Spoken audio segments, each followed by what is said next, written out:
Entonces, hoy vamos a continuar con el examen físico cardiovascular, nos tocaría la inspección.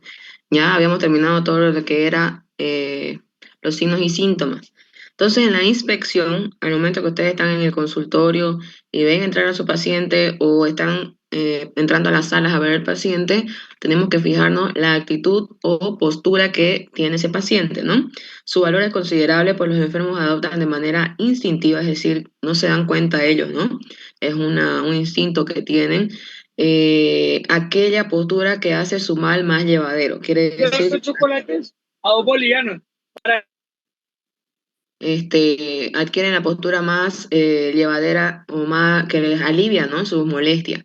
Si se tiene cierto hábito, es posible deducir la naturaleza de este por el examen de la postura, ¿no?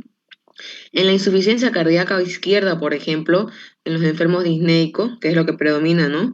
Cuya capacidad vital está disminuida, es decir, la capacidad pulmonar vital, como en los grandes de 80 disnea de cúbito, ¿no? Es la disnea al echarse, la típica disnea. Si se acuerdan, la paciente Isabel Mercado, que tenemos en la sala 3 de internación, ella no puede echarse, ¿no? En plano, no puede adoptar el decúbito dorsal. Entonces ella refiere ortopnea, no se olviden la ortopnea, es la disnea al decúbito dorsal. Dice, ya sea en el instante mismo de acostarse para desaparecer a los pocos minutos, la disnea de primo de cúbito o de manera continua. Entonces, esa paciente no tolera ni al inicio ni al final, es continua la disnea, ¿no? Aliviándose o cesando con la posición erecta del tronco, es decir, tiene que sentarse sí o sí, y de la cabeza con ayuda de dos o más almohadas. Entonces, si la ven a esa paciente, también tiene almohadas, ¿no? No puede echarse plana.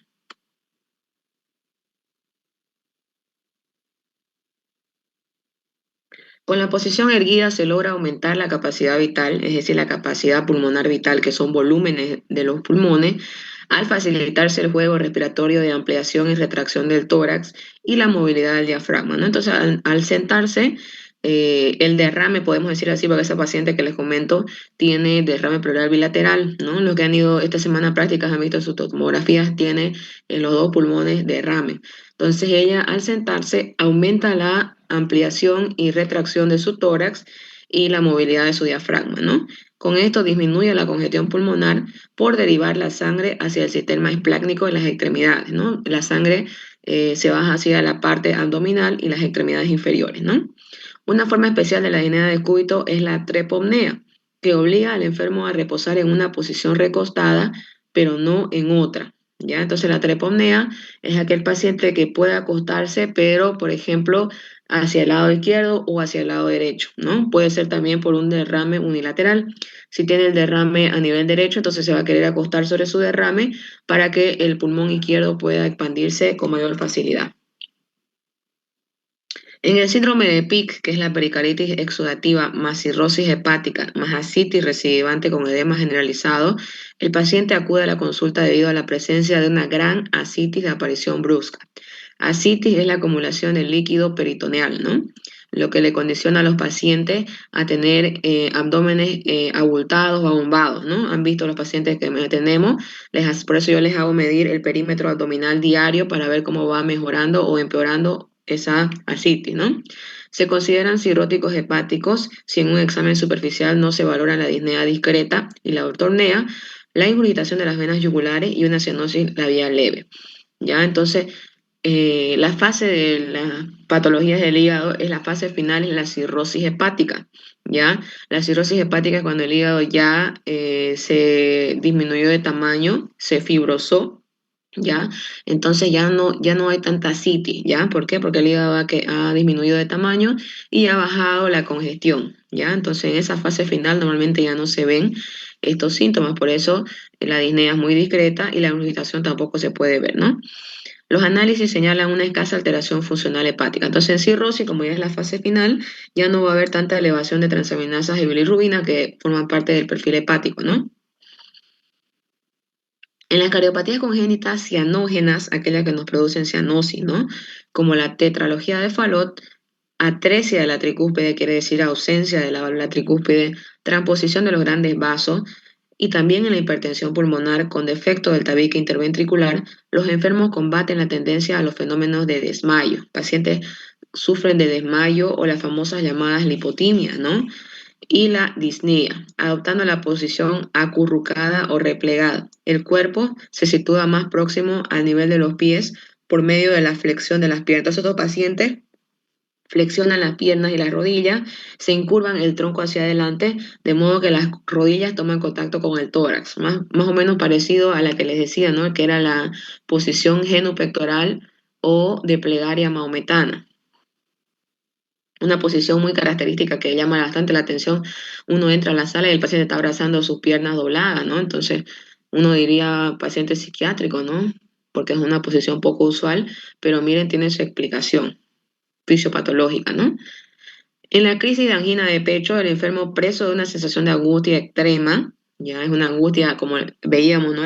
El dolor torácico, permanece inmóvil con la mano crispada sobre la parte alta del esternón, es decir, su mano no la separan del lugar donde les duele, prefiere la posición de pie o sentada, a no ser que la medicación coronario dilatadora le produzca mareo o malestar, recién se desploma sobre el lecho o se hunde en un sillón. Entonces, ese paciente que decíamos que tiene dolor precordial de origen cardíaco, le damos un vasodilatador, que es el medicamento ideal para estos casos, le va, obviamente por la vasodilatación va a haber una hipotensión transitoria y le va a producir mareos, ¿no? Entonces el paciente ya no va a tener esa posición sentada, sino que por los mareos va a tender a echarse o a tirarse en su sitio donde está sentado, ¿no?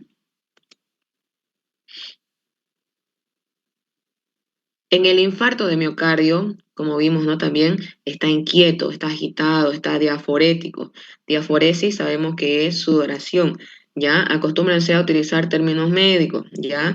Desmayo, por ejemplo, es lipotimia, ¿ya? O síncope, ¿ya? Diaforesis es sudoración, ¿ya? Si terminología médica vayan anotándolo para cuando les toque hablar o defender algo, ya utilicen esta terminología desde ahorita. Entonces, en el infarto dijimos el paciente va a estar inquieto, agitado, sin encontrar la posición deseada, mientras la mano flexiona o aprieta la región precordial. Si existe shock, ya, shock quiere decir cuando cae la presión arterial, el paciente se queda en la cama apático, quiere decir que no tiene ningún gesto, eh, ninguna expresión en la cara, pues, ¿no? Porque ya está choqueado e indiferente. La cara a menudo está estirada con la nariz afilada y los ojos hundidos. Entonces, esta fase que nos menciona acá el tema, la fase hipocrática, es muy característica de aquel paciente que está mal. Nosotros decimos preóbito. Óbito sabemos que es muerte, entonces preóbito es aquel paciente que está tan mal que uno diría va a fallecer en cualquier momento, ¿ya? No sé si se quedaron ahora las chicas de práctica, se nos descompensó un paciente, ¿ya? ¿Se quedaron hasta donde estuvimos con el paciente grave, chicas, o se fueron antes?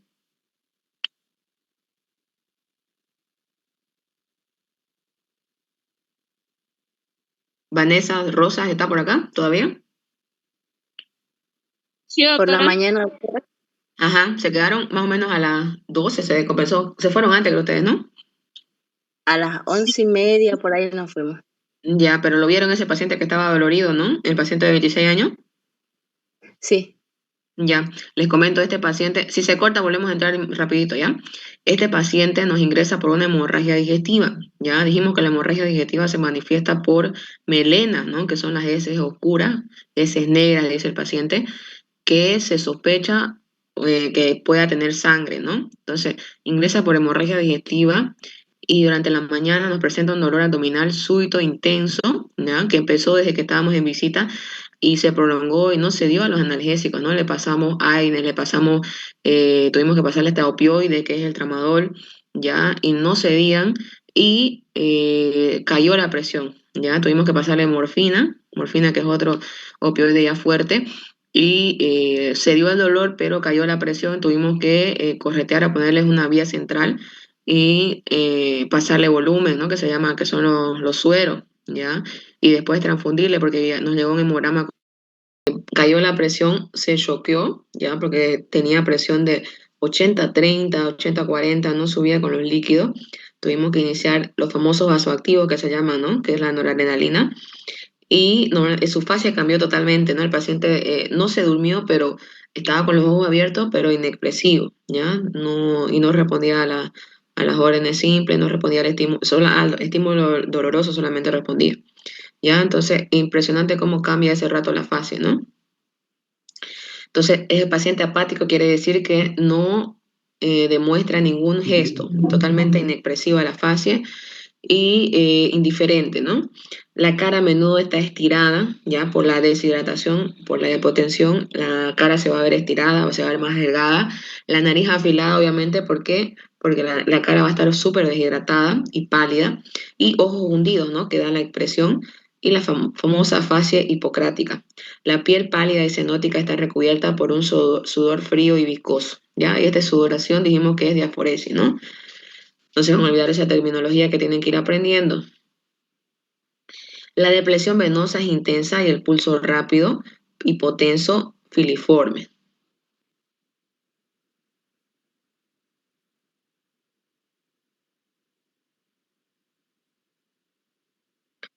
Fácil. Entonces, otra parte importante del examen físico que nos va a dar muchos datos. La cara parece abotargada más por la mañana en cama antes de levantarse. En la pericaritis con derrame o constrictiva, en la estenosis pulmonar grave, en la estenosis tricopidia, así como en la meningitis crónica, las venas cervicales están ingurgitadas, ya si observamos a nivel del cuello del paciente vamos a ver las venas yugulares ingurgitadas y a veces se va a ver el latido cardíaco. Todo enfermo que al atenderse muestra cianosis facial de presentación rápida, acompañada de ingurgitación de las venas del cuello y cabeza, es muy sospechoso de padecer una pericarditis con derrame o constrictiva, ¿ya? Puede ser una sospecha diagnóstica. En los enfermos mitrales, ya de la válvula mitral, son llamativas un discreto abotargamiento. ¿Qué es abotargamiento? Es aquel paciente que queda como que fatigado, con la cara muy de preocupación, ¿ya? La cianosis de los labios y las partes distales. Sabemos que la cianosis primeramente se va a ver en las partes distales como son los labios y la punta de la nariz y el lóbulo de la oreja, ¿no? La rubicundez cianótica, las mejillas van a estar ligeramente rojizas, pero un rojizo azulado, ¿ya? Que se llama la rubicundez cianótica, y la palidez amarillenta del resto de la cara. Los valvulares, en cambio, aórticos, van a tener una palidez con protrusión de los globos oculares o sin ellos, ¿ya? ¿Se acuerdan qué patología nos daba protrusión de los globos oculares que no era nada que ver con cardiología? Hipertiroidismo. Hipertiroidismo, ¿no? Bien. Entonces, miren también en los enfermos de la válvula aórtica, la valvulopatía aórtica, también vamos a tener este tipo de signos, ¿no? No se olviden, entonces, otra alternativa en caso de que vean este tipo de pacientes. Vayan directamente a auscultar el foco aórtico, ¿no?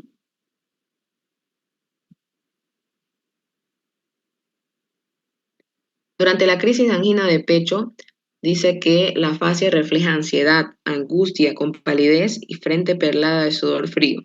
Una frente llena de sudor, ¿no? Se observa esbozada en los deportistas en pleno esfuerzo en relación con la insuficiencia momentánea del riego coronario. Entonces sabemos que cuando hacemos ejercicio intenso hay cierto grado de insuficiencia cardíaca, obviamente por las demandas altas, ¿no? En la piel vamos a observar el color, igual en los cardíacos. La piel de estos cardíacos puede ser pálida, puede ser cianótica, rojiza o hasta ictérica, ¿no? Que es amarilla. La palidez generalizada permanente puede ser por carditis reumática, la endocarditis maligna lenta y en las valvulopatías aórticas, ¿no? Que son los famosos cardíacos blancos. Vimos que hay palidez en la valvulopatía aórtica, ¿no? Y en la hipertensión pulmonar maligna. Ahí vemos las carditis reumáticas, miren, tienen una palidez llamativa, ¿no? De la piel. Palidez generalizada transitoria, quiere decir que viene por momentos. Se produce por una vasoconstricción cutánea pasajera. Es constante en la lipotimia. Dijimos que la lipotimia era una especie de desmayo. Corresponde al clásico desmayo. En el colapso, en el shock que vimos, ¿no? Ofrece en los labios, la punta de la nariz, el borde de las orejas y los dedos un leve tinte cianótico, la famosa cianosis distal. Detalle que no se observa en la palidez de la anemia aguda por hemorragia, ¿ya? En anemia aguda por hemorragia todo el cuerpo se va a poner pálido, ¿ya? Pero en el shock, miren, es las partes distales, ¿no?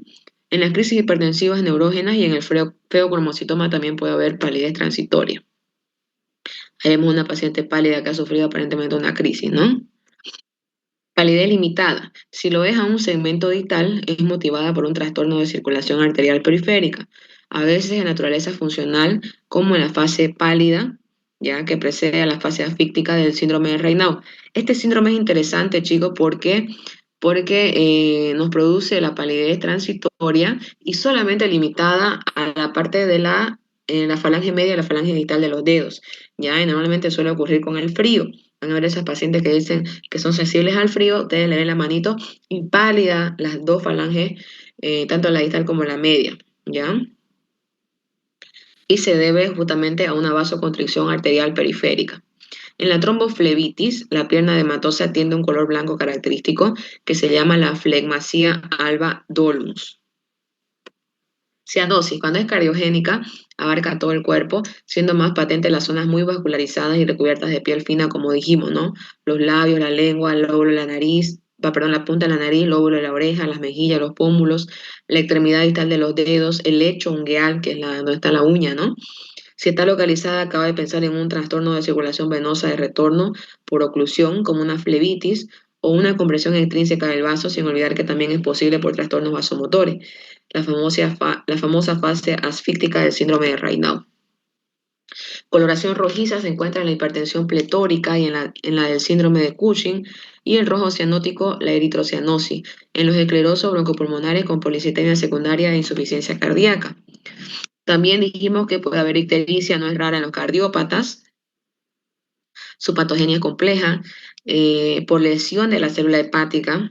Van a ver en el hospital, es frecuente que tengamos pacientes cardiópatas con alguna alteración hepática. Y no necesariamente tiene que tener una enfermedad hepática. Ya uno le pregunta consumo de bebidas alcohólicas, no le pregunta quizás hábitos alimenticios tóxicos para hígado, no. Entonces, hay cierto grado de afectación hepática en las cardiopatías, sobre todo congestiva, ¿no? En la insuficiencia cardíaca congestiva. Y es justamente, tomen atención porque dice que hay lesión de la célula hepática por la anoxia quiere decir falta de oxígeno, ectásica por congestión, ¿no? Miren qué interesante. Se congestiona tanto ese hígado con líquido por la insuficiencia cardíaca que las células sufren anoxia, no les llega suficiente oxígeno, ¿ya? Procesos infárticos del pulmón también, miren, pueden lo característico de insuficiencia cardíaca, va a haber liberación de la bilirrubina no conjugada. Hepatitis vírica o medicamentosa favorecida por la éstasis cardiógena anóxica. Miren, puede el paciente cursar hasta con una hepatitis medicamentosa, porque sabemos que los cardiópatas son polimedicados. Normalmente los cardiópatas tienen que recibir diuréticos, tienen que recibir antihipertensivos, tienen que recibir beta bloqueantes, tienen que recibir calcio antagonistas, ¿no? Para tratar de revertir el daño. Entonces, toda esta polimedicación también le va a generar hepatitis medicamentosa y miren, hasta hepatitis vírica, ¿ya? Y uno diría, ¿por qué hepatitis vírica? Justamente porque muchos pacientes tienen la famosa primoinfección, ya que se conoce también en las hepatitis víricas, es decir, que el virus está en nuestro cuerpo inactivo. Pero cuando ocurre un suceso como la insuficiencia cardíaca congestiva, por este tipo de anoxia, el virus se activa y produce infección, ¿no? Entonces, también pueden cursar con hepatitis vírica, ¿ya? Tomen datos porque algunas veces uno no encuentra la relación, pero miren, ahí está explicado, ¿no? Medicina, chicos, si ustedes le entienden la fisiopatología, rapidito van a llegar a su diagnóstico, ¿ya? Entonces, esta es la clave de estudiar medicina, ¿no? Entender el por qué. Nunca se queden con la duda, vayan a repasarlo, pregunten, ¿ya? ¿Por qué? Porque la fisiopatología es la madre de la medicina, ¿no? Si se asocia, miren, a palidez e ictericia, motiva el tinte oliváceo, una combinación entre pálido e ictérico, como si estuviera bajo una lámpara de mercurio, propio de las valvulopatías tricúspidas, ¿no? Tricúspide dijimos del lado derecho, entonces se va a juntar los dos colores.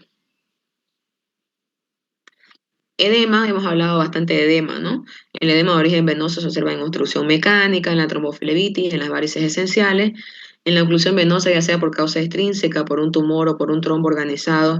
Es un edema frío al tacto que deja huella, la famosa fobia a la presión digital, un tinte azulado más en las partes distales y con dilatación de todas las venas de la red. Su distribución es regional y se acumula en las partes declives, que son los miembros inferiores y el abdomen, para disminuir algo levantando el miembro.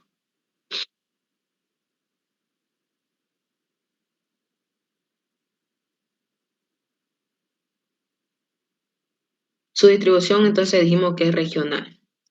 En la tromboflebitis, el edema va a ser inflamatorio como reacción de los tejidos frente al trombocéptico.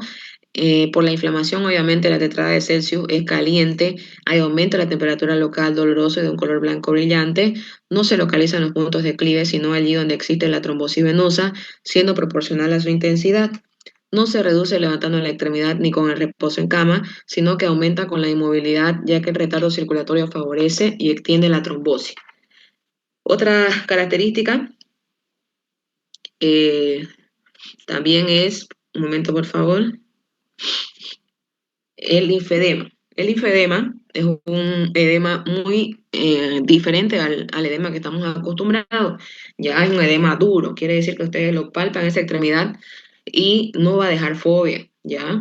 Frío, pálido, motivado por éstasis linfática. Aparece recubierto de una piel seca que no se ulcera, pero sí presenta abundantes brotes de linfangitis aguda. Puede cursar con erisipela recurrente. Suele afectar la extremidad inferior, rara vez ambas, solamente una, pero también puede afectar, miren, a los genitales. El miembro al principio aumenta de volumen sin perder su forma cilíndrica, pero al producirse la infiltración de la dermis, el tejido celular subcutáneo se va a deformar groseramente. No sé si se acuerdan cuando recién empezamos práctica con ustedes, teníamos un joven de, no me acuerdo la edad, creo que 27 años, grande, alto, que vino con linfedema, ¿ya? ¿Se acuerdan? La extremidad deformada y era un edema que no dejaba fobia, no dejaba huella, ¿ya? Justamente por infiltración linfática. Examen visual de la mano, completa el examen, siempre tenemos que revisar hasta la mano, miren, en las cardiopatías congénitas va a haber anomalías en los surcos de las manos, en la forma y longitud de los dedos, en especial el pulgar, en las cardiopatías cianógenas va a haber dedos en palillo de tambor y uñas en cristal de reloj que son características, el color y la temperatura de la piel orientan sobre un fallo cardíaco y periférico, tanto como la toma del pulso y la presión arterial. En la insuficiencia cardíaca por tirotoxicosis, la mano va a estar caliente, la estenosis mitral, en cambio, va a estar fría. En el cor pulmonar, que es la hipertensión pulmonar, va a estar caliente. Una mano pálida y caliente en el curso de una enfermedad se torna cianótica, fría y húmeda, señala el fallo de la circulación periférica, ¿no? En la endocardititis maligna, la mano suele aparecer pálida por la anemia, con hipocratismo digital. Hipocratismo quiere decir el engrosamiento de la falange distal. Y las uñas en vidrio de reloj son unas uñas anchas, que lo vamos a ver en algún tipo de paciente, le voy a mostrar, ¿ya? Nódulos de Osler, hemorragias puntiformes subunguales y las manchas de Jenny Way, que son típicos de endocarditis, ¿ya? Son signos de endocarditis. Se van a sentar preferentemente en la región palmar y también en la región plantar. Suelen ser múltiples y no duelen cuando se ejerce presión sobre ellos, ¿ya? Ahorita, como hay tiempo todavía, les voy a mostrar en una imagen de Google de cómo son el hipocratismo digital. Este hipocratismo digital es importante que lo reconozcan porque no solamente lo vamos a ver en cardiopatías, también lo vamos a ver en las neumopatías crónicas sobre todo, ¿ya?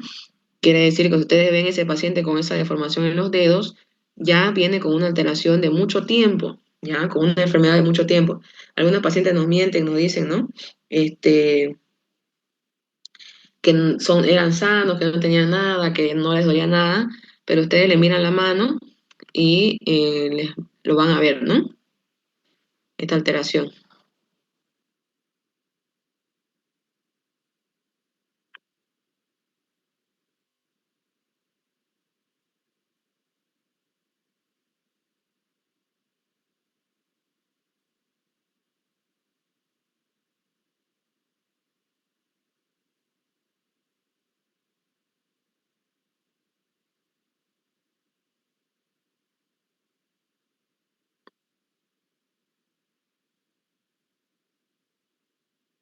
Ahí está, chicos, ¿pueden ver la pantalla?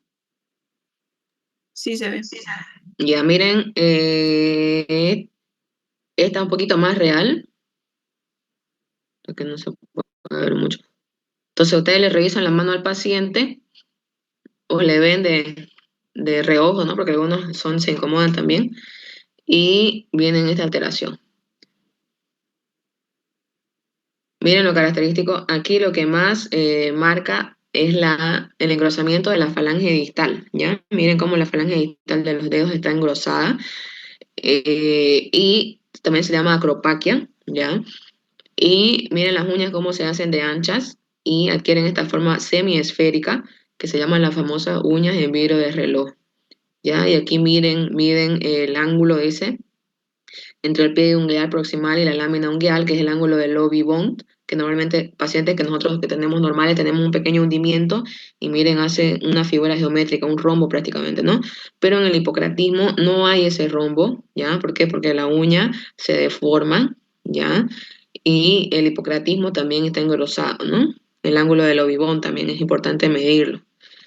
Y donde lo vemos, miren, le dije que no solamente en las cardiopatías es la endocarditiis infecciosa la que más marca, pero miren, también vemos en metástasis pulmonares, carcinoma esofágico, hepatocarcinoma, radomiosarcoma, más que todo de cáncer, ¿no? Pero también por patologías crónicas, ¿ya? Por ejemplo, los EPOC, que son las enfermedades pulmonares obstructivas crónicas, también cursan con estas deformaciones, las famosas acropaquias o dedos hipocráticos o dedos en palillo de tambor, ¿ya? Entonces son tres denominaciones, son signos semiológicos que se preguntan constantemente, ¿ya? Esto pueden que le pregunten en el examen de residencia, en sus exámenes finales, entonces no se olviden nunca el hipocratismo digital, ¿ya?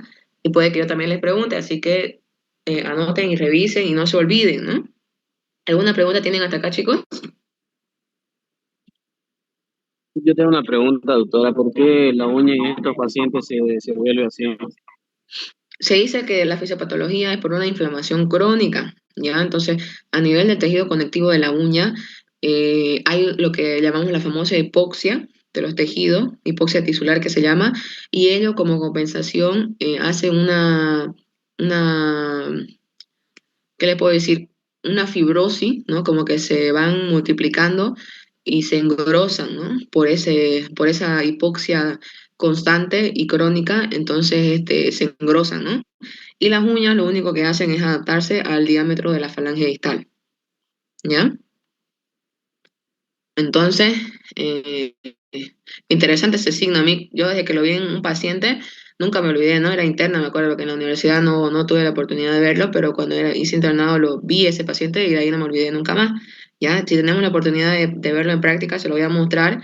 Y siempre les recomiendo que saquen fotos, chicos, para que sus demás compañeros puedan ver también, ¿ya? Igual algunas tomografías interesantes que estamos viendo, les pido que saquen fotos y lo manden a su grupo que tengan para que así todos puedan aprovechar, porque sus prácticas son bien limitadas, ¿no? Pero siempre tienen que ayudarse entre ustedes. ¿Alguna otra pregunta, chicos? Ahorita, chicos, hay poco interno, ¿ya? Entonces tienen bastante oportunidad de hacer procedimientos. Algunos se han estado quedando. Me gustaría que hagan electrocardiograma, que hagan ahí para colocar sondas algunas veces, ¿ya? Si tienen más tiempo, después de la visita normalmente hacen las cosas, ¿ya? Para que aprovechen. Igual si quieren hacer turnos, yo sé que a veces es pesado, pero para que tengan un poco más de experiencia pueden, ¿ya? Hay una chica que se comprometieron, pero no pudieron al final. Pero me gustaría que en los turnos, por ejemplo, va a haber más tiempo para que ustedes puedan hacer historia clínica, para que vean los signos y los síntomas de los pacientes, oculten. Ya yo les encargo a las residentes para que los apoyen y los ayuden para que tengan más experiencia. ¿Ya? ¿Algo más que me quieran comentar?